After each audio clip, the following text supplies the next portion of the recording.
Hello, I'm Austin, and today I want to talk about Astro Bot. Congratulations, Astro Bot, you are one of the first console games I'm covering on this series. It is also the first physical game I'm covering on this series.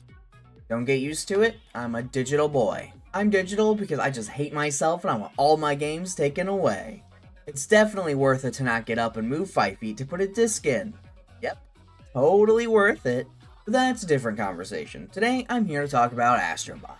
It's a game full of joy, wonder, and it just makes me so happy. It is a light in this dark world of battle passes and over-monetization. So let's go ahead and talk about the game, starting with the gameplay. I really do love and recommend Astro Bot, but how it plays probably has the biggest negative that I just want to get out of the way early so I can gush about how much fun I had. I'm just really not the biggest fan of how Astro Bot controls. It isn't bad per se, it's just a bit loose and floaty compared to what I enjoy. I like my platformers tight.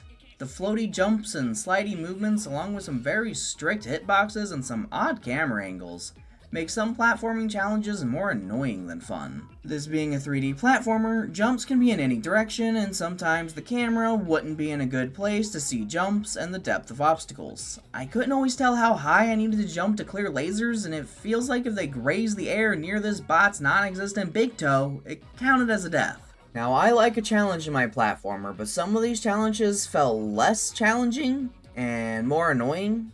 Don't let this scare you off though, this is overall very minor and most of the time the game plays incredible and it's just fun. I want to get these minor annoyances out of the way so you go in prepared knowing that it isn't a perfect game, it's just a really good one. With that out of the way, Jesus, I love this game.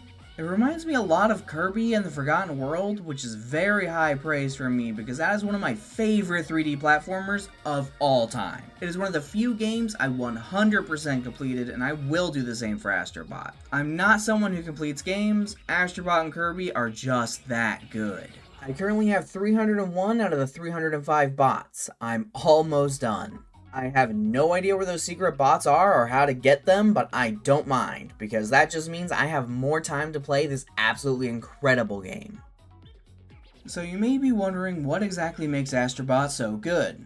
It's because each level is loaded with creativity, amazing visuals, with varied designs and levels. There are some levels that are a bit repetitive. I found most of the horror-themed levels to play and look too similar to each other. I would have loved to see more variety there. That's definitely a minority, however. Most levels are wonderful, fresh experiences. And the horror levels are still really good, I would just like some visual variety there. I'm a horror lover, and I demand horror representation. I want more creepy levels in my platformer for children, please. One thing that does have a lot of variety is all these little bots. The VIP bots that represent PlayStation characters are all incredibly fun to look at. I was more than eager to collect them just to see all the characters. They're just so cute. Exploring these levels to find bots and all the secrets is a joy. I didn't find it overly difficult. I thought most of the secrets were fairly hidden so long as you're exploring and being creative. You can also spend 200 coins to get a little bird that follows you around and will direct you to the secrets as you get close to them if you are struggling. You can play the gacha machine to get costumes for your bots, special items for the bots you've collected, and paint jobs for the PS5 controller you fly around on in-game. You're gonna want to collect all of these. The special items for the bots in particular are just incredible. You can run around the hub world and hit them to interact, and then they will use their object you gave them, and it's so much fun. It's so fun to see how all of these guys interact, to see all their unique animations. It's a wonderful reward for collecting the bots and spending coins to get the items. It's absolutely worth your time.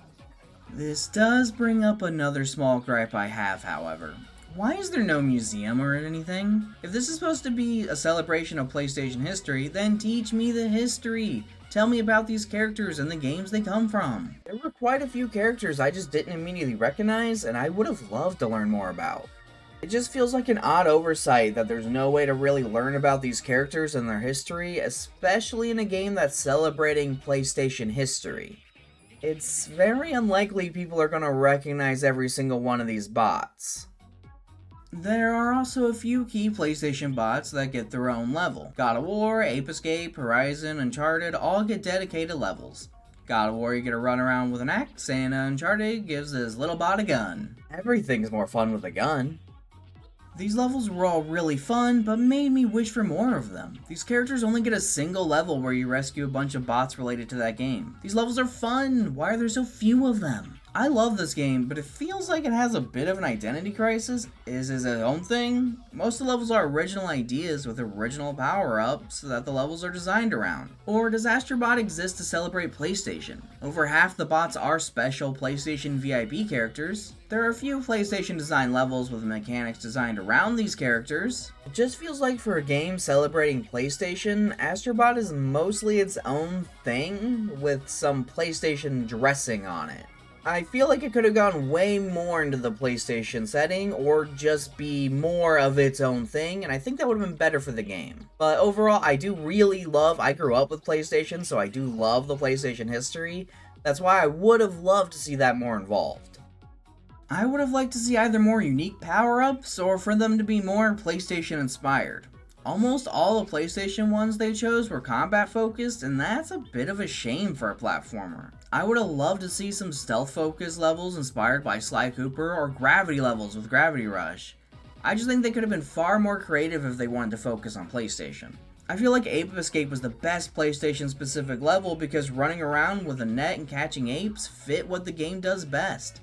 Fun and unique platforming. I would have loved to see more levels like this that are less about just hitting enemies. I would like to eventually see Astro Bot branch off into its own thing. I just think Team Asobi is way too talented and creative to be beholden to PlayStation IP.